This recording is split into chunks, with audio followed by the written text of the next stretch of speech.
नमस्कार, आप देख रहे हैं इंडिया टीवी। आपके साथ मैं हूं मीनाक्षी जोशी। आपका इस चुनाव मंच में बहुत स्वागत है। राजस्थान में चुनावी मंच सजा हुआ है।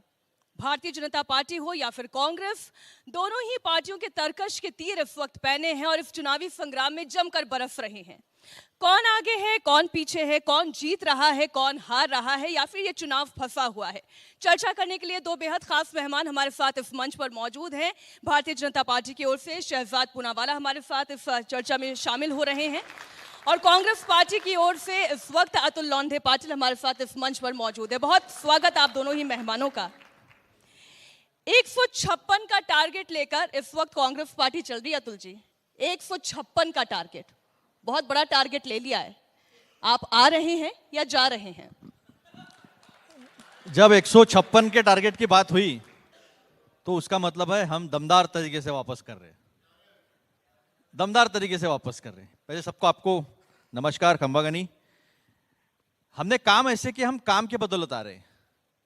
हमने 7 गारंटी दी है, वो 7 काम हमने जो किए इसके पहले उसके बदौलत दिए हैं। और राजस्थान की देश की जनता जानती है हमने जो काम किया है। 500 रुपए का सिलेंडर दिया हमने, तो ऐसी बौखलाहट हुई। देश के प्रधानमंत्री राजस्थान में कई महीनों से आ रहे हैं। वो जहां चुनाव होता है वहां बार बार जाते हैं। दिल्ली में काम नहीं होता है तब, तो वहां 600 रुपए सिलेंडर देंगे कह रहे थे। और आज उनका घोषणा पत्र आया और घोषणा पत्र में कह रहे 450 देते हैं। मैं आज इस ऑडियंस से पूछना चाहता हूं, देश के प्रधानमंत्री है, 30 साल के बाद दूसरी बार पूरा मैंडेट लेके आए हैं, पूरे देश में क्यों नहीं कर देते 450? पूरे देश में क्यों नहीं कर देते 450? ये हमारा पहला सवाल है। आपने कहा हमने 2000 यूनिट बिजली जो है वो किसानों को फ्री दी है। 100 यूनिट बिजली जो है वो आम लोगों को दी है। 1 करोड़ 92 लाख परिवार है, जिसमें से 1 करोड़ 80 लाख परिवार किसी न किसी तरह से बेनिफिशियल है। प्रधानमंत्री यहां आते हैं, 5 लाख के बीमा की बात करते हैं, प्रधानमंत्री बीमा की। यहां 25 लाख का बीमा हमने दिया है, स्वास्थ्य का, चिरंजीवी स्वास्थ्य बीमा। हम नहीं चाहते किसी की इसको जरूरत पड़े, लेकिन 25 लाख का बीमा जो दिया है ना, किसी को हार्ट का प्रॉब्लम हो जाए, किडनी का, लीवर का प्रॉब्लम हो जाए, लोगों की जमीनें बिक जाती है, माता बहनों का गहना बिक जाता है। तो एक सपोर्ट देने की कोशिश जो है, चिरंजीवी योजना जो है, वो चिरंजीवी योजना जो है वो देने का काम किया है। राहत कैंप लगाए हमने, राहत कैंप लगाए। राहत कैंप में 1 करोड़ 40 से ज्यादा लोगों ने रजिस्टर किया है। तो ये सारे काम जो है, सरकार तो अतुल जी इस वक्त 7 गारंटीज दे रही है। पूरे शहर में जब हम घूमते हैं, शहजाद जी, गहलोत जी की 7 गारंटी दिखाई देती है। गृह लक्ष्मी की गारंटी है, 500 रुपए में गैस सिलेंडर की गारंटी है, अंग्रेजी मीडियम में शिक्षा की गारंटी है, गृह लक्ष्मी की गारंटी है। बताइए, गारंटी है, आप कौन सी गारंटी ले रहे हैं? यहाँ पर तो बेटा बाप की गारंटी लेने को तैयार नहीं है, लालधारी में पता चल गया। अद्भुत है, जो अपने मुख्यमंत्री की गारंटी नहीं लेना चाहते और उनको घोषित नहीं करते, पिता के विषय में बेटा गारंटी नहीं लेता। सचिन पायलट से लेकर बाकी इनके विधायक अपने ही मुख्यमंत्री की गारंटी न लेते हुए धरने पर बैठते थे, आज वो गारंटी यात्रा निकाल रहे हैं। आज तो मुख्यमंत्री जी आपको क्षमा यात्रा निकालनी चाहिए। क्षमा यात्रा निकालनी चाहिए कि पुरानी जो गारंटी दी थी, किसानों के कर्ज माफ करेंगे। अभी यहां पर कहा गया 22 लाख किसानों के कर्ज माफ हुए। आपको पता है कितने किसान हैं राजस्थान में जिनके कर्ज थे? 60 लाख। तो सीधे सीधे सरकार ने ही मान लिया है कि 40 लाख लगभग किसानों के कर्ज को माफ नहीं किया। 19,400 किसानों की जमीनें नीलाम हुई। और सोहन लाल जी की आत्मा आज ये डिबेट को देख रही होगी। उन्होंने वीडियो बनाकर लिखा था और कहा था लेटर में कि अशोक गहलोत जी, आप पर मैंने भरोसा किया आपकी गारंटी पर, परंतु आपने मेरे किसानों का ऋण जो है माफ नहीं किया, मुझे आत्महत्या करनी पड़ी। ये किसानों को धोखे की गारंटी नंबर 1। दूसरी गारंटी, युवाओं को धोखे की guarantee. 18-18, 19-19 paper leak, Suresh Dhaka से लेकर गोपाल केसावत, किसके साथ? कांग्रेस के हाथ के साथ थे कि नहीं थे? बताइए। तीसरी गारंटी दी तो महंगाई की गारंटी है। बोलते हैं बिजली के बारे में, मान्यवर बिजली के सबसे बड़े दाम अगर देश में कहीं पर है तो राजस्थान में है। 5.5 यूनिट बिजली होती थी, आज 11.5 यूनिट बिजली होती है। सबसे ज्यादा वैट पेट्रोल और डीजल पर कहीं पर है तो राजस्थान में है, गुजरात में 96 रुपए, उत्तराखंड में 96 रुपए, उत्तर प्रदेश में 96 रुपए, राजस्थान में 108 रुपए। मैंने अभी 1 लीटर भराया, बताइए झूठ बोल रहा हूं तो बता दीजिए। चौथी गारंटी दी, कहा कि हम लोग देखिए यहां पर आएंगे तो सबके साथ समान दृष्टि से काम करेंगे। तुष्टीकरण की ऐसी गारंटी दी कि अगर कोई रोड रेज में हत्या हो जाती है तो उसको तो 4 घंटे में 50 लाख दिया जाता है, परंतु दौसा में साधु को मारा जाता है तो उसको कोई 1 फूटी कौड़ी नहीं मिलती। तो मतलब तुष्टीकरण में, मुआवजे में, बिजली की सप्लाई में, देखिए मैं किसी के धन के खिलाफ नहीं हूं, मैं स्वयं मुसलमान हूं, परंतु बताइए कि राजस्थान की डिस्कॉम ने कहा कि बिजली की सप्लाई रमजान में तो पूरी होगी, पर क्या नवरात्र के लिए हुआ कि नहीं हुआ? पीएफआई की यात्रा निकालने के लिए कोटा में फ्री मार्च दी जाती है, परंतु हिंदू नवरात्र की या हिंदू की शोभा यात्रा की यात्राओं पर रोक लगा दी जाती है, 144 लगा दी जाती है। यह तुष्टीकरण की गारंटी हुई थी कि नहीं हुई थी, बताइए मुझे। फिर आइए किसानों को कि बस एक ही मोनोलॉग नहीं, चलेगा। एक सेकंड, आप क्यों मोनोलॉग नहीं है, आपको तो रिपोर्ट कार्ड देना है, आप गारंटी देते घूम रहे हैं। इसका जवाब भी तो है ना, मोनोलॉग थोड़ी चलेगा कि वन साइड बात करते अतुल जी, जाओगे। मोनोलॉग है लाइन है, आखिरी गारंटी। देखिए ऐसा है, अतुल जी से जब कहा गया कि आप माइक टेस्ट कीजिए, तो अतुल जी जो है उन्होंने कुछ बातें रखी।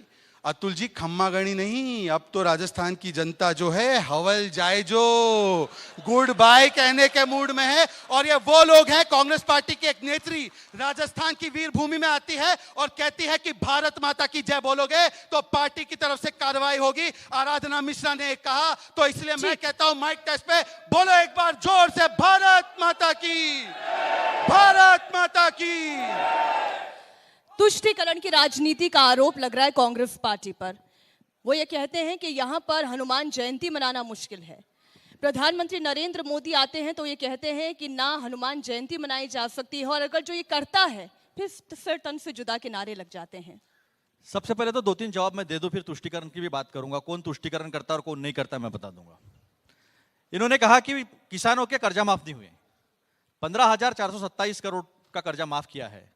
और कर्जा कौन सा माफ नहीं हुआ है? जो नेशनलाइज्ड बैंक है उसका वन टाइम सेटलमेंट का काम जो है वो केंद्र सरकार ने नहीं किया। और यहां पर ही नहीं, जब इनकी खुद की गवर्नमेंट थी महाराष्ट्र में, तब भी इन्होंने वन टाइम सेटलमेंट का कर्जा माफ नहीं किया। और वही कर्जा माफ नहीं हुआ है जो सेंट्रल गवर्नमेंट के अख्तियार में आता है। वो सोहनलाल की आत्मा जो है ना, सोहनलाल की आत्मा बीजेपी को कोसती होगी, ऊपर से बोलती होगी। देखो भाजपा के कार्यकर्ता अपन के जरूर आए हो, लेकिन सामने का जो मैं कह रहा हूं वो सुनो, जो सच है वो बता रहा हूं मैं, जो सच है वो मैं बता रहा हूं, ऑडियंस से 1 to 1 नहीं है, जो सच मंच है। पर हो रहा अब रही बात दूसरी बात, बिजली महंगी क्यों है?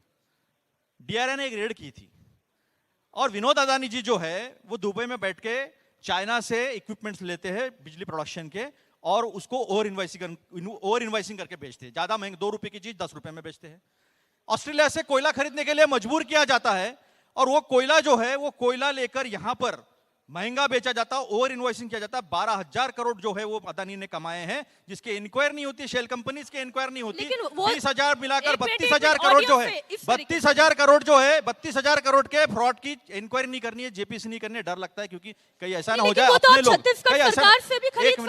एक मिनट मेरी बात सरकार से भी तो आपने उनको बिल्कुल टोका नहीं बीच में, तो मेरी बात पूरी होने दीजिए। अब जो बिजली का बिल बनता है, रेगुलेटरी अथॉरिटी होती है, उसमें वो रॉ मटेरियल कितना आता है, कितना एस्टेब्लिशमेंट कॉस्ट है, कितना का कोयला लिया गया, ये सब मिलकर बिजली का बिल बनता है। बिजली सब जगह महंगी है। अब रही बात इन्होंने वैट की कही। वैट जब वसुंधरा राजे जी थी यहां पर उतनी ही वैट थी, तो फिर आप कैसे कह सकते कि यहां पर महंगा है? 2014 में डीजल और पेट्रोल पर जो एक्साइज ड्यूटी थी 3 रुपए 56 पैसा और 9 रुपए 48 पैसा था, जो 32 रुपए 80 पैसे और 31 रुपए 93 पैसे हो गया। रोड इंफ्रास्ट्रक्चर से 1 रुपया था, जो 9 साल में 18 रुपया हो गया। और 2020 के बजट में इन्होंने एग्रीकल्चर इंफ्रास्ट्रक्चर सेस 2 रुपया और 4.5 रुपया जो है करके 30 लाख करोड़ इस देश के आम जनता के जेब से निकाल लिया। जबकि 2014 में कच्चा तेल की कीमत प्रति बैरल $112 थी दुनिया में, और जो $18 तक नीचे आई थी। आज भी निकालेंगे आप तो $60 के ऊपर एवरेज नहीं निकलता है। रशिया से $50 का उन्होंने कच्चा तेल खरीदा, और नायरा और रिलायंस देश की जनता को सस्ता पेट्रोल देने के बजाय यूरोप में री एक्सपोर्ट कर रही लेकिन थी। मुझे एक बात ये बताइए, नहीं, इन नहीं। तमाम बातों के बावजूद अतुल जी ये सच्चाई तो है ना कि गोवा, गुजरात, मध्य प्रदेश से महंगा पेट्रोल राजस्थान में है। देखिए मैं एक आपको बात बताता हूं। मैंने कहा ये बात जब वसुंधरा राजे यहां पर सीएम थी तब भी थी। आज कल एक मुंबई हाईकोर्ट में एक याचिका पीआईएल फाइल हुई है और वो पीआईएल ये कहती है कि केंद्र सरकार ने डीजल और पेट्रोल इस पे जो एक्साइज लगती है वो तो राज्यों और केंद्रों में बांटी जाती है, वो नहीं मिलना चाहिए। इसलिए नए नए प्रकार के सेस, 20 प्रकार के सेस 16 बिल जो पास किए हैं उसके ऊपर एक नोटिस दी है। तो राज्य सरकारों को कमजोर करने की कोशिश जो है आर्थिक दृष्टि से वो करने का काम केंद्र सरकार कर रही है। पेट्रोल डीजल से आगे बढ़ते हैं, तुष्टीकरण पर जवाब। अब रही बात तुष्टीकरण की बात कर रही है। हनुमान जयंती की यात्रा नहीं निकालने दी है, रामनवमी की यात्रा नहीं निकालने दे रहे हैं। सब जगह यात्रा निकली। झूठ बोलो, बार बार बोलो, कसके बोलो, ऐसा लगे लोगों को सच लगे। इनका एक चैनल है और एक पेपर है, दोनों ने ये लिखा ये यात्राएं हुई है, यात्राएं हुई है। ऐसा कहीं नहीं हुआ है कि यात्राएं नहीं हुई है। अभी यहाँ पर बोला है, अभी यहाँ पर बोला गया है कि ऐसे कैसे मुख्यमंत्री देखे नहीं हमने, जो गृह मंत्री भी थे हमारे महाराष्ट्र में, फडणवीस जी गृह मंत्री थे, मुख्यमंत्री रहते गृह मंत्री वो भी थे। आज बताऊं मैं आपको, आपने कहा क्या क्राइम रेट है? क्राइम रेट में सबसे ऊपर जो है आसाम है, हरियाणा है और राजस्थान का नंबर जो है वो 6वें नंबर पे आता है। और इनके नहीं, अभी एक पेपर लीक की बात रही है, पूरी क्या जवाब देने दो। अब पेपर लीक की बात आई, नरेंद्र मोदी जी यहां आकर पेपर लीक का आरोप करते हैं, बीजेपी के कार्यकर्ता सामने बैठे हुए आरोप करते हैं, यहां बैठे प्रवक्ता आरोप करते हैं, सचिन पायलट भी आरोप लगाते हैं। 25 पेपर लीक गुजरात में हुए सर, सचिन पायलट भी आरोप लगाते हैं। 25 पेपर जो है गुजरात में लीक हुए। मध्य प्रदेश में पेपर लीक हुए, पटवारी घोटाला सबसे बड़ा हुआ लगातार। हरियाणा में लगातार पेपर लीक हुए और हमारे महाराष्ट्र में भी लगातार पेपर लीक हुए।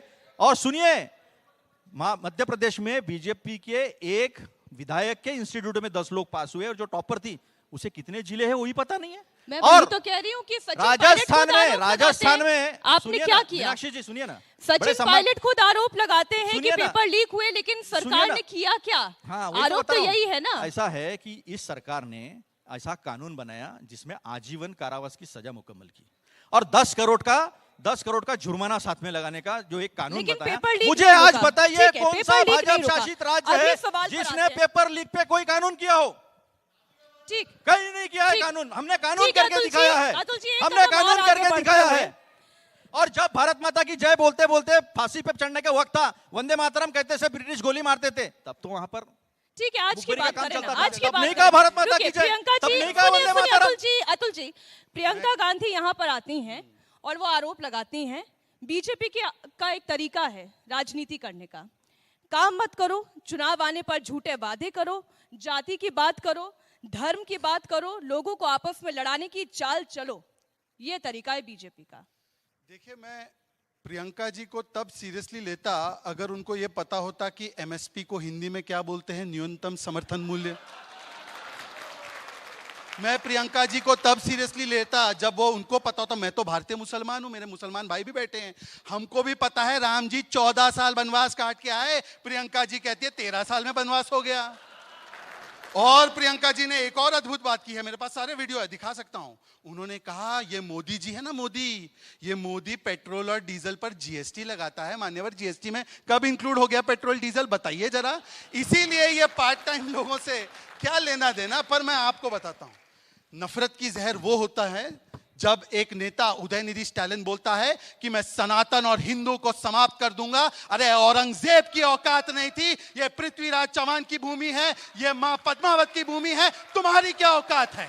तुम हिंदू को समाप्त करोगे। फिर कांग्रेस के नेता प्रियंक खड़गे कहते हैं कि सनातन बीमारी होती है। ये कांग्रेस के लोग कहते हैं राम जी का अस्तित्व नहीं था। ये कांग्रेस के लोग कहते हैं राम मंदिर को लटकाने के लिए 24 लॉयर भेज दो। जो कल तक रोम रोम करते थे, आज वो भी कमंडल पकड़कर राम राम करने लगे हैं, क्योंकि 22 जनवरी को गगनचुंबी राम मंदिर बनने जा रहा है।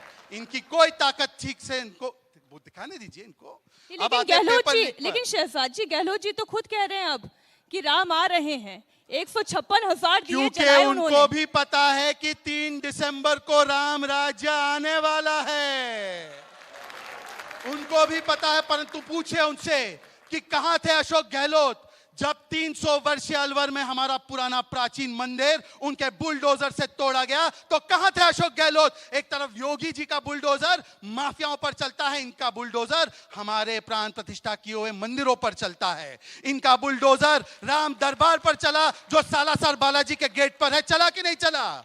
और ये कहते हैं कि ये राम के साथ है। अरे बताइए कि राम जी का अस्तित्व नहीं है, यह हलफनामा देकर मैडम सोनिया गांधी की सरकार ने दिया था। अब मैं आना चाहता हूं राजस्थान के मुद्दों पर। इन्होंने कहा पेपर लीक में क्या है जी? पेपर लीक का एसओजी ने मास्टरमाइंड किसको बताया था? सुरेश ढाका को बताया था कि नहीं बताया था? सुरेश ढाका को बताया था। सुरेश ढाका गहलोत की पकड़ में नहीं आता, परंतु सुरेश ढाका सलमान खुर्शीद की वकालत के लिए तैयार हो जाता है। वही सलमान खुर्शीद जो सोनिया जी को फुट फुट कर रोते हुए देखते हैं। बताइए, अजब है। और फिर बताइए पेपर लीक के विषय में बीएल सोनी, आप जानते हो बीएल सोनी कौन थे? डीजी थे एसीबी के। वो कहते हैं बड़ी मछलियों को नहीं पकड़ती गहलोत सरकार। इन्हीं के विधायक इंद्राज गुर्जर कहते हैं सारे पेपर लीक वाले खुले घूम रहे हैं। सचिन पायलट ने तो यात्रा निकाली। बोलिए कि ये पेपर लीक हुए तो इनको संरक्षण देने का काम किसने किया? और कौन है गोपाल केसावत? गोपाल केसावत राहुल गांधी का राइट हैंड है, उसको आप ही की एसओजी ने पकड़ा। युवाओं के भविष्य को तार तार करते हुए 70 लाख युवाओं के भविष्य को तार तार करने का काम किया। इसलिए हमने आज संकल्प लिया है, जैसे 3 दिसंबर को सरकार आएगी, एसआईटी गठित होगी और एक एक इस कांग्रेसी दलालों को जेल में डालने का काम भारतीय जनता पार्टी की सरकार करेगी। अच्छा, आप इतनी बड़ी बड़ी बातें आप कर रहे हैं, इतनी बड़ी बड़ी बातें शहजाद जी आप कर रहे हैं, तो ईडी और सीबीआई को तो आपने लगा ही रखा है ना यहाँ काम पर। देखिए ऐसा है, देखिए ऐसा है, गहलोत जी उसी ईडी को टिड्डी कह रहे हैं। अतुल जी जो है वैसे मेरे साथ महाराष्ट्र में से आते हैं। इनके कुछ और नेता है दिल्ली रहने वाले। ये दिल्ली वाले जो इनके नेता है, जब ईडी और सीबीआई मनीष सिसोदिया पर, अरविंद केजरीवाल पर और संजय सिंह पर कार्रवाई करती है ना, तो ये पहले वो मीम नहीं है वो राजपाल यादव वाला, नहीं मैंने किया, वैसे आ जाते हैं सामने, बोलते मैंने किया, नहीं मैंने किया। और बताइए, और अब जब ईडी उन पर कार्रवाई करे तब ये गलत हो जाती है। अच्छा चलिए, ईडी की कार्रवाई है ना, टीकाराम जूली भ्रष्ट है सर से लेकर पांव तक, किसने बोला? जोहारी लाल मीणा हमारे विधायक है। खनन माफिया, खनन मंत्री है प्रमोद जैन भाया, किसने बोला? भरत सिंह सिर मुंडवा दिया हमारे है क्या? बोलिए किसने बोला? राम नारायण मीणा ने बोला कि नहीं कि सारे मंत्री भ्रष्ट है? तो ये भी क्या विद्वेष की कार्रवाई कर रहे हैं क्या? ईडी और सीबीआई पर ही बात कर लेते हैं। ईडी और कैसा है ईडी टिड्डी कैसे हो गई? नहीं, ईडी टिड्डी है क्योंकि ये टिड्डी दल कब आता है? जब फसल आती है तब आता है। तो ये टिड्डी दल जब चुनाव होता है तब आता है। ये भ्रष्टाचार का आरोप जरूर लगाते हैं, लेकिन फिर भ्रष्टाचारियों को अपने पार्टी में शामिल कर मुख्यमंत्री भी बनाते हैं। हेमंत बिस्वा शर्मा को मुख्यमंत्री बनाया। हमारे यहाँ 27 जुलाई को भोपाल में इस देश के प्रधानमंत्री आरोप करते हैं अजित पवार पर कि इसने 70,000 करोड़ का गबन किया है सिंचाई घोटाले में। वो कहा 25,000 करोड़ का डीसीसी बैंक में किया है, और 2 अगस्त को बुलाकर उनके हाथ में खजाने की चाबी दे देते, उप मुख्यमंत्री बना देते हैं। टीडीपी के 4 सांसद राज्यसभा के, जिनके ऊपर ईडी, इनकम टैक्स, सीबीआई की संगीन इंक्वायरीज चल रही थी, उन्हें पूरा ले लिया अपने पार्टी में खुश होकर। सबसे बड़ी बात, भावना गवली जी हमारे यहाँ शिवसेना की सांसद है। वो भावना गवली जिसके ऊपर किरीट सोमैया ने, जिसे पहले ही पता हो जाता है कल इनकम टैक्स इसके घर जाने वाली है, परसों ईडी इसके घर जाने वाली है, कितने बजे जाने वाली है, ट्वीट भी आ जाते हैं उनके। हालांकि ये बात और है, उनकी नंगी तस्वीरें पूरे देश ने देखी है, दुनिया ने देखी है, सबने देखा है वो। तो मुझे एक बात बताइए, वो भावना गवली 100 करोड़ का आरोप जिसकी इंक्वायरी चल रही है, जिसको एब्सकॉन्डिंग डिक्लेयर कर दिया गया है, वो प्रधानमंत्री के घर में सीधा प्रकट होती है और सीधा बीजेपी के साथ जाकर वो मिल जाते हैं। 40 विधायक 50 खोके एकदम ओके। ये आरोप हुआ है 50 करोड़ लेके एक विधायक खरीदा गया है। और ये मैं नहीं कह रहा हूं शहजाद भाई, ये रवि राणा कहता है बच्चू कडू पे, और ये आरोप हुआ है, एक दोनों नहीं, एक दूसरे ने, जो सरकार के साथ है उन्होंने ही एक दूसरे पे आरोप करके कहा है कि 50 खोखा तूने लिया है। ये तू मैं पूरे महाराष्ट्र ने और पूरे देश ने देखी है। तो फिर कैसे वो शुद्ध हो जाते हैं? कौन सा कमल छाप साबुन नहा के शुद्ध हो जाते हैं? और ये किस ईडी की बात करते हैं? क्या कन्विक्शन रेट है ईडी का? कोई कन्विक्शन रेट नहीं है। हिंदुस्तान का कन्विक्शन रेट इनका आज पिछले 9.5 साल का 23% है, जबकि राजस्थान का कन्विक्शन रेट 48% है, पूरे एफआईआर कंपलसरी करने के बावजूद। अब ये तुष्टिकरण की बात कर रहे थे, कितने टिकट दिए शहजाद भाई? आप मुस्लिम हो, मेरी सहानुभूति है आपके साथ में। कितने मुसलमानों को टिकट दिया राजस्थान में? बताएं सबका साथ शहजाद सबका जी। विकास। अब एक एक करके जवाब देता हूं। नहीं पहले इसका जवाब दो ना शहजाद भाई, पहले इसका जवाब दो ना। कितने मुसलमानों को टिकट जवाब दी? देने दीजिए। कितने मुसलमानों को टिकट दी शहजाद भाई? पहले टिकट शहजाद भाई बताएं। भागो मत, किसको टिकट दी? ठीक है, नहीं, एक टिकट को भी नहीं दिया हमने, 15 टिकट- लोगों को टिकट टिकट बता दिया रहे है। हैं। 15 कांग्रेस लोगों को ने टिकट एक दिया है, मिनट, 15 लोगों को टिकट अच्छा, दिया है। चलिए। और ये 15 लोगों को टिकट दिया है। मेरे भाई बताए कौन सा और ये सवाल का कन्हैया जवाब लाल, पहले दो ये बताइए। कन्हैया लाल के मुस्लिम वाला मर्डरर या कहाँ क्या? है? इनका फोटो, इनका फोटो बताइए भाजपा के ना। कार्यालय में है। अच्छा, लंबा ये बोला भाजपा के उन्होंने, कार्यकर्ते समय 2 घंटे में पकड़े गए हैं। समय ये मेरा। 2 घंटे ठीक है, में पकड़े ठीक है। गए और एनआईए जरा इधर भी दिखा को दीजिए। सुपुर्द की गई केस, अतुल जी, एनआईए जरा- को केस सुपुर्द की गई। आज तक देख किसी लीजिए। चीज अब का हो कोई गया हल भाई। नहीं है। अब बताएं। किसी चीज का कोई हल नहीं है। दो ठीक है सवाल अतुल जी, जवाब बजाओ दें। ना दो यार, ताली सवाल- जब सच दो बोल रहा हो तो सवाल ताली बजाओ ईडी ना। और मुस्लिम अगर टिकट। भाजपा के कार्यकर्ता कौन सा नहीं वाला हो तो सवाल? पहले मुस्लिम टिकट, अतुल जी एक मिनट, कौन कितने से वाले- मुस्लिम कितने चेहरों मुस्लिम को आपने लोगों को टिकट टिकट दिया? दिया ये उसका बताओ पहले दूंगा, राजस्थान पर में। दूसरे वाला का भी देने दीजिए, ठीक है? अभी एक सेकंड बीच में मत बोलिए, कोई भी बीच में ना बोले, वो सम्मानित मेरे मैं सच भाई बोलता हूँ, हैं। मुझे झूठ ठीक बोलने है, की ठीक आदत है, नहीं। ऑडियंस से एक मिनट, 1 to अतुल 1 जी, अब आपने 2 सवाल पूछे, आप ही के ऑर्डर में जवाब दे रहा हूं, हाँ बीच में मत मुस्लिम, हाँ बोलिए। इन्होंने कहा कि कितने मुस्लिम को टिकट दिए, मुस्लिम को दिए या नहीं दिए। मैं इनसे पूछना चाहता हूं, हमारी पार्टी में ना हिंदू को, ना मुस्लिम को, ना पारसी को, ना सिख को, ना ईसाई को, हम भारतीय को टिकट देते हैं क्योंकि हर अरे एक ये तो व्यक्ति भारतीय के लिए जलेबी काम है, करता ये मैं तो आ रहा हूं, जलेबी है, ये तो भागने वाली जलेबी बात है। है ये। मुझे पता ये है, भागने मुझे वाली पूरा बात है। जवाब ये तो देने जलेबी दीजिए। है। डेमोक्रेसी मुझे मीन्स जवाब देने दीजिए रिप्रेजेंटेशन। ना, मैं आ रहा हूं भाई। कितनी लोकतंत्र उत्तेजना मीन्स क्यों है? प्रतिनिधित्व। इतनी उत्तेजना क्यों है? डिस्टर्ब मत ठीक है, मैं- नाम बताइए मैं ना। अपने हिसाब से नाम जवाब बताइए। दूंगा ना। अब इन्होंने कहा, मैं बस एक ही सवाल पूछना चाहता हूं। सारे पांच राज्यों में चुनाव हो रहे हैं ना, 5 राज्यों में। मध्य प्रदेश में 10% मुस्लिम वोट है, राजस्थान में भी लगभग 10% मुस्लिम वोट है।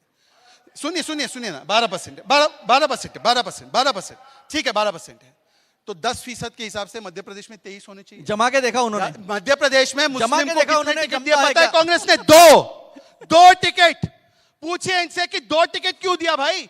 23 देने थे ना आपको, 23 के बदले 2। चलिए, 15 ये तो टिकट दिया, राजस्थान से 15 नहीं है, टिकट, सुनिए, 15 बार-बार टिकट दिया। कितने दिए? तब तो 15 टिकट दिया। बार-बार disturb नहीं कर हम सकते। मध्य प्रदेश की बार-बार बात क्यों करें? हम मैं राजस्थान की कह रहा बात हूं। करते हैं। मीनाक्षी, मैं क्योंकि इतना ही मध्य कर- प्रदेश में तो अरे बीजेपी भाई, ने एक भी मीनाक्षी, नहीं दिया। मीनाक्षी, मेरा सवाल का पहले आप ये जवाब बताइए, आप मध्य प्रदेश लेकर मैं गए ना, मध्य राजस्थान का प्रदेश में बोलूं तो बीजेपी ने एक क्यों भी भाई? नहीं मध्य दिया। प्रदेश में मुसलमानों की चिंता नहीं है। तो राजस्थान की नहीं, बताइए, मुसलमानों की वहाँ कितने चिंता नहीं है। मुसलमानों को टिकट मैं दिया राजस्थान राजस्थान दूंगा, में? पर मुझे डिस्टर्ब मत कीजिए, मैंने किसी को डिस्टर्ब मैं तो सवाल पूछूंगी, शहजाद आपको पसंद आए ना आए। ठीक है, मैं जवाब दूं। अब राजस्थान पे आते हैं। राजस्थान में लोकसभा की टिकटें 25 होती हैं। आपको पता है कांग्रेस पार्टी ने यहां पर 12% है ना, 12% के हिसाब से मतलब कम से कम 3 टिकट लोकसभा की देनी चाहिए। कांग्रेस पार्टी ने 2019 में 1 दिया और 2014 में 1 दिया, वो भी भारी, मोहम्मद अजहरुद्दीन को। बताइए, मैं अगर गलत बोल रहा हूं तो तालियों से मेरा अभिवादन मत कीजिएगा। गलत बोल रहा हूं, सच बोल रहा हूं। मोहम्मद अजहरुद्दीन कहाँ के? मोहम्मद अजहरुद्दीन देश के बाहर के? मोहम्मद अजहरुद्दीन देश के बाहर के? ठीक है, मोहम्मद अजहरुद्दीन देश के बाहर के? एक एक करके, क्या एक एक तरीका करके भाई? शहजाद बात पूरी कर लें। राजस्थान में इनको एक भी मुस्लिम नहीं मिला कि लोकसभा के लिए 2014 में वो 3 टिकट दे दे। और ये हमको बताते हैं वहां पर आप विनेबिलिटी आधार बनाते हो, और अगर हम विनेबिलिटी के आधार पर जो सबसे ज्यादा विनेबल है उसको टिकट देते हैं। पूछे, मोदी जी जब मुद्रा योजना भेजते हैं तो मोहम्मद और मोहित दोनों को लाभ मिलता है कि नहीं मिलता है? जब मोदी जी जल से जल योजना भेजते हैं तो शिल्पा सुल्ताना दोनों को मिलता है कि नहीं मिलता है? जब 12 करोड़ शौचालय भेजते हैं तो मोहित हो या मेरी हो या माधव, सबको लाभ मिलता है कि नहीं मिलता है? सबसे ज्यादा लाभ अगर मोदी जी की स्कीमों का किसी को मिला है तो एसटी, एससी, ओबीसी और मुस्लिम को मिला है, माइनॉरिटी को मिला है। इसीलिए ये कहना बंद कीजिए, और अगर ऐसा होता तो बताइए ना। जवाब लो। मुस्लिम समाज यहां पर बैठा है, जवाब लो। 14 जो सर्वोच्च नागरिक पुरस्कार मिले हैं, सर्वोच्च नागरिक पुरस्कार में से 14 में से 7 जो मोदी जी को मिले हैं वो मुस्लिम देशों से मिले हैं। सऊदी ने भी दिया, पैलेस्टाइन ने भी दिया, अफगानिस्तान ने भी दिया, बांग्लादेश ने भी दिया, यूएई ने दिया, बहरीन ने दिया। ये होती है कमिटमेंट। आप कह रहे हैं कि वो सारे मुसलमानों के खिलाफ है। अब आते हैं तुष्टिकरण के बात पर और ईडी की बात। ईडी पर चलिए, ईडी पर तो इन्होंने बहुत कब बोला। चढ़ेगी ED देवेंद्र परमार की भाई, बीच सीढ़ी? में हर बार रनिंग कमेंट्री कर रहे हो क्या? ईडी की बात करें, फिर हम चेहरों की ईडी की राजनीति बात भी यह है करें। कि ठीक ईडी अरे देवेंद्र भाई, परमार, ईडी की बात करें, क्लियर करें। नरोत्तम। अब देखिए, इन्होंने ईडी को क्या बोला? ये टिड्डी है, टिड्डी है, टिड्डी है। बिल्कुल इनके समय पर ईडी और सीबीआई लैपडॉग मतलब गोद में बैठने वाला टिड्डी होता था। आज ईडी और सीबीआई वॉच डॉग है, गर्दन पर हाथ रखकर देवेंद्र परमार के यहाँ भ्रष्टाचारियों को कब जाने पकड़ता वाली है। ईडी? वो छोरा अब सुनिए, 18 करोड़ से बीच में 10,000 हर करोड़ बात में पहुंच गया कैसे 2 कर दिन रहे में। भाई ये? कब जाने हर वाली ईडी उनके स्टेटमेंट यहाँ? में interruption है बताइए। इनका। क्या है मीनाक्षी? ठीक है, देवेंद्र परमार मीनाक्षी जी केंद्रीय प्लीज, मंत्री का छोरा। मीनाक्षी मेरा बात पूरी समय कर ले, ईडी की बात कर लें, पहले पूरी कर लें। अच्छा, ये ईडी के विद्वेष की 10 बात करते सेकंड, हैं। please। 15-20 सेकंड विद्वेष की बात करते हैं। इनके दलित विधायक वेद सोलंकी पर किसने फोन मलिंगा टैपिंग याद आया किया मुझे, था? मलिंगा किसने याद आया, इनके विधायक वेद सोलंकी का फोन टैप किया था? राजस्थान की असेंबली में स्वीकारा कि अशोक गहलोत जी ने फोन टैप अपने ही विधायकों के कराए थे, और यहां तक कि राजद्रोह का मामला भी दर्ज किया था या नहीं किया था? और मुझे बताइए ना, अगर ये विद्वेषपूर्ण कार्रवाई बोलो ना यार। ये सारे विद्वेषपूर्ण है ना। ऑपरेशन कमल भी तो चलवा दिया था। लास्ट बात, प्रमोद जैन भाया कौन है यहाँ पे? प्रमोद जैन भाया माइंस मिनिस्टर, उनके खिलाफ किसने पत्र लिखा? ये खनन माफिया है भरत सिंह, और भरत सिंह ने सिर मुंडवा दिया। क्या वो भी मिले हुए हैं? और आखिरी बात, ये कौन सी डायरी है? ये किसने लाई? ये डायरी तो आप ही के मंत्री ने, राजेंद्र गुढ़ा जी ने बताई। जैसे डायरी आई सामने तो उनको मंत्री पद से लात मारकर निकाल दिया। ये सहिष्णुता की बात करते हैं? ये ईमानदारी की बात करते हैं? अरे देखिए, हम तो सीएम देते चीफ मिनिस्टर, इनके यहाँ सीएम नहीं, इनके यहाँ करप्शन मिनिस्टर होता है। यहाँ पर गहलूट और वहां पर भूपे वहां पर 508 करोड़ का महादेव के नाम पर लूटा, गोबर के नाम पर लूटा, गोठान के नाम पर लूटा, शराबबंदी के नाम पर शराब स्कैम करके लूटा। अरे लूटने का काम अगर किसी ने किया है तो एक कांग्रेस पार्टी ने मध्य प्रदेश को भी लूटने का प्रयास किया, उनको रोक दिया। आखिरी विषय मुझे जवाब देना। अतुल जी देखिए, फिर विषय छूट जाएगा। नहीं, मुझे जवाब इसका लेना है कि मलिंगा गिरधारी राजनीति के पर भी बात कर लेते हैं। अतुल जी, एक परंपरा रही है कांग्रेस पार्टी की, अशोक गहलोत के चेहरे पर चुनाव लड़ती आई है कांग्रेस पार्टी। इस बार कंफ्यूजन क्यों है? क्यों ये आरोप लग रहा है कि दिल्ली से साथ पूरा नहीं मिल रहा है? फिर एक ट्वीट आ जाता है, राहुल गांधी ये कहते हैं कि हम साथ दिख ही नहीं रहे, हम साथ लड़ भी रहे हैं। तो दिख रहे हैं, लड़ रहे हैं, लेकिन साथ हैं भी, साथ भी है, दिख भी रहे हैं और लड़ भी रहे हैं। जब ईडी आई थी ना, तो सचिन जी यहां से दिल्ली में जाकर उन्होंने प्रेस कॉन्फ्रेंस करके दिखाया था कि हम साथ में भी है। लेकिन मैं एक बात, बड़े संवेदनशीलता, बड़े SC/ST की बात कर रहे थे। मुझे बताओ, मलिंगा जिसने एक दलित बिजली कर्मचारियों को मार मार के अधमरा कर दिया, उसके ऊपर हमने एक्शन लिया, उसको टिकट नहीं दिया, वो बीजेपी में शामिल हो जाता है, और बीजेपी में शामिल होते बराबर उसको टिकट दिया जाता है। ये कौन सी संवेदनशीलता है SC के बारे में? दूसरी बात, मैंने ईडी पे जो ऑब्जेक्शन उठाया था, वो ये ऑब्जेक्शन उठाया था कि आपने आरोप किए, आपने सबूत सामने रखे, नारायण राणे से लेकर, भावना गवली से लेकर, हेमंता बिसाव शर्मा से लेकर, अजीत पवार से लेकर, सबको लेकर बाद में आपने बड़े बड़े पद उनको क्यों दिए? मुख्यमंत्री से लेकर जिसके ऊपर फ्रॉड का आरोप लगाया, उसी को खजाने की चाबी दे दी। मैं तो बात आगे बढ़ा चुकी हूँ। मैं तो आपसे पूछ रही हूँ, अशोक गहलोत के चेहरे पर चुनाव लड़ा जा रहा है। अगर आप 156 के टारगेट को पूरा कर पाए तो क्या अशोक गहलोत ही मुख्यमंत्री होंगे? देखिए, कांग्रेस में पहले से तैयार होंगे। मीनाक्षी जी, कांग्रेस में पहले से एक प्रक्रिया रही है मुख्यमंत्री चुनने की। पहले से गहलोत जी जितने बार भी मुख्यमंत्री बने हैं, वो प्रक्रिया से एक मिनट ये आरोप देखिए, अभी डर के मारे मत बीच में बोलिए। आपके बीच में नहीं बोला था मैं, आपके बीच में नहीं बोला था मैं। मेरे सवाल ये परंपरा रही है, बीजेपी में परंपरा रही है। वाली प्रक्रिया तो नहीं होगी ना? एक मिनट बार-बार दिल्ली, मीनाक्षी जी एक मिनट देखिए, कोई देख रहा है कि हमको सरकार चुन के नहीं दे रही जनता, तो कैसे सरकार लानी है? फिर ईडी, इनकम टैक्स, CBI का गठबंधन काम करता है, वैसा नहीं है। कांग्रेस में एक प्रक्रिया है, वो सालों से है, ये सबको पता है। और हमें इसके पहले बार बार पूछा, आसाम में तुम्हारा चेहरा कौन है, तुम्हारा बिहार में चेहरा कौन है, तुम्हारा महाराष्ट्र में चेहरा कौन है, ये पूछा जा रहा था। आज बीजेपी को कोई पूछता नहीं है आपका चेहरा कौन है। हमारे पार्टी में तो प्रक्रिया रही है, यहां तो चेहरा छोड़ो, यहां मोदी जी अपना चेहरा सामने रखने के लिए तैयार नहीं, इतने डरे हुए, कहते हैं यहां तो कमल ही चेहरा है। तो ये डरा हुआ बात जो है वो सब सामने आता है। बात हो रही है शहजाद जी, चेहरा कौन है? अरे हमारे यहाँ तो कोई एक खाचरी आवाज हो जाएंगे, हमारे यहाँ सीएम, हमारे यहाँ कोई भी सीएम हो सकता है, विधायक दल का नेता बन जाएंगे, हो जाएंगे सीएम, उसमें क्या कौन सी बड़ी बात है? वसुंधरा राजे चेहरा है। बताओ ना, आपके यहाँ तो परंपरा रही है। अतुल जी शांत हो जाएं, इनके यहाँ तो परंपरा रही है ना, तो परंपरा आपने सवाल पूछा है, परंपरा वसुंधरा राजे चेहरा है, वसुंधरा राजे चेहरा टूटी है, या गजेंद्र शेखावत चेहरा है, या दिया कुमारी चेहरा है? नरेंद्र मोदी जी तो मुख्यमंत्री नहीं बनने वाले ना। देखिए, मीनाक्षी जी इतने उत्साह से पूछ रही है कि चेहरा कौन है, आपका चेहरा कौन है, मतलब मीनाक्षी और इंडिया टीवी ने मान लिया अगली सरकार कमल के चेहरे वाली सरकार ही बन रही है। मीनाक्षी जी, आपकी हार्दिक हार्दिक शुभकामनाएं आपको। और चेहरा ही पता नहीं और सरकार बन जाएंगी, बात कर रहे हैं। बीच में नहीं बॉस, मैं पूरा सुना उनका। अच्छा, ये गजब प्रक्रिया है गजब प्रक्रिया है। मध्य प्रदेश में नो प्रक्रिया कमलनाथ चेहरा, जहां पर कपड़े फाड़ रहे हैं एक दूसरे के, और राजस्थान छत्तीसगढ़ में जहां स्थापित सरकार है, अरे कपड़े तो वहां पर प्रभारी के प्रक्रिया आपके का फटे पालन हैं, किया एक्चुअली जाएगा। आपके अच्छा, कार्यकर्ताओं ने कपड़े फाड़े हैं मध्य प्रदेश ये में। आखिरी सवाल है जी। अच्छा, अभी इन्होंने दलितों की बात की, इनसे पूछिए खिलाड़ीलाल बैरवा कौन है? राजस्थान के एसटी आयोग से इस्तीफा कर दिया उन्होंने और कहा सबसे ज्यादा अत्याचार दलितों पर हुआ है, तो इनके शासनकाल में हुआ है। 3 साल में एनसीआरबी का डेटा है, दलितों पर सबसे ज्यादा अत्याचार, और दौसा में 4 साल की दलित बच्ची के साथ बलात्कार हुआ। कहां थी प्रियंका वाड्रा? कहां थी प्रियंका वाड्रा जब जवाहरलाल मीणा के बेटे ने बलात्कार किया दलित बच्ची का? कहां थी प्रियंका वाड्रा जब हमारी भिलवाड़े की बेटी के साथ मणिपुर में अतुल जी, शहजाद जी, मैं एक महिला सुरक्षा पे एक बात बोलना चाहती हूँ। एक मिनट अतुल जी, महिला सुरक्षा पर तो ना राजस्थान की सरकार बोले, ना मध्य प्रदेश की सरकार बोले, ना मणिपुर की सरकार बोले। महिला सुरक्षा को लेकर, एक मिनट अतुल जी प्लीज। इस वक्त योगी जी यहाँ पर थे, उस वक्त बीएचयू की एक आईआईटी की लड़की महिला सुरक्षा की बात पर राजस्थान में महिलाओं के खिलाफ जितने अत्याचार की खबरें आई, यहाँ पर जनता बैठी हुई है, चाहे वो मणिपुर हो, मध्य प्रदेश हो, चाहे राजस्थान हो, तो महिलाओं के मामले पर तो कोई सरकार बोलने की हिम्मत करे ना। क्योंकि मणिपुर में क्या होते देखा, हम करते हैं। देख लिया। नहीं, एक मिनट नहीं, ये बात यही खत्म होगी। वसुंधरा राजे मान गई हैं या नहीं मानी है? धौलपुर की रानी तैयार हैं?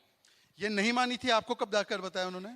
तो फिर एक बात बताएं, नहीं मानी थी, तो फिर उसका एक प्रमाण बात दो, फिर मैं इसका जवाब दूं। एक बात अच्छा, बताएं, सुनिए। मोदी जी के अच्छा, साथ मीनाक्षी मंच जी, पर दिखती क्यों नहीं? मीनाक्षी जी, क्योंकि पिछले सत्र में अरुण जी से ये भी पूछा गया था प्राची के द्वारा कि अब तो सचिन और अशोक गहलोत जी जो है वो हाथ में हाथ पकड़कर बैठे हैं, हाथ में हाथ हैं, तो मैंने उस पर एक छोटी कविता लिखी है।